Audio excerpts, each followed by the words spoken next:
Well, a former top doctor is calling for more research into COVID jabs after experiencing a vaccine injury.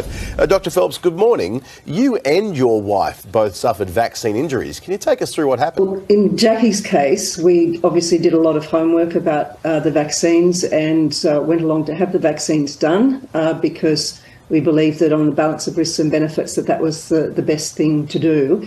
And within minutes of having the vaccine, she had a quite severe reaction with numbness of her hands and feet, tingling all over her body, her head feeling like it was going to explode, pain, and then over the weeks and months following that, the condition continued.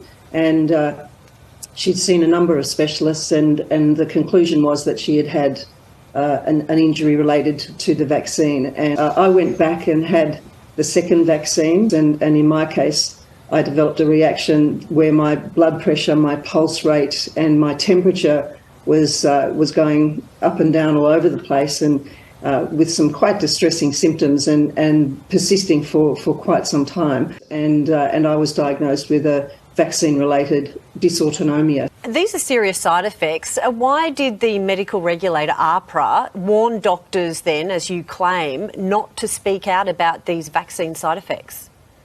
We'd have to ask AHPRA themselves about their motivation, but certainly quite a number of doctors that I've spoken to have felt impeded in speaking out about their concerns about vaccine adverse events because of the statement made by AHPRA that doctors shouldn't say anything that was going to impede the government's vaccine rollout.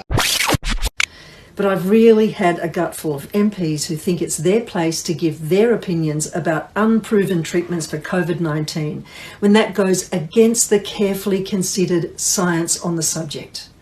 Craig Kelly has form on both these counts. So effectively, when it comes to saying safe and effective, we're flying blind.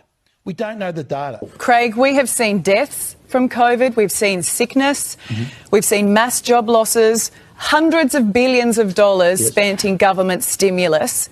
All our hopes are riding on a vaccine. You need to be quiet. In his Facebook feed, in his media appearances, and even in the Federation Chamber of Parliament House, he talks about medications that, in his view, should be used to treat COVID-19, when the world's medical experts have said that the evidence just isn't there.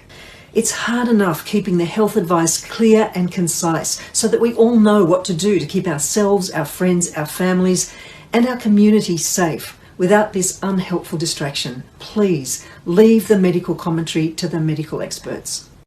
But I think it's very important with this new vaccine, it's only been around for less than 2 years, that it's time that we put some research funding and some real effort into looking at the causes for the vaccine adverse events that people are experiencing. We really don't know. This is the whole problem. We have all these so-called local experts running out saying safe and effective, safe and effective. Return to primary school classrooms should be delayed until vaccination levels are optimal. But we just don't know the data. Which needs research, needs funding and needs a big effort.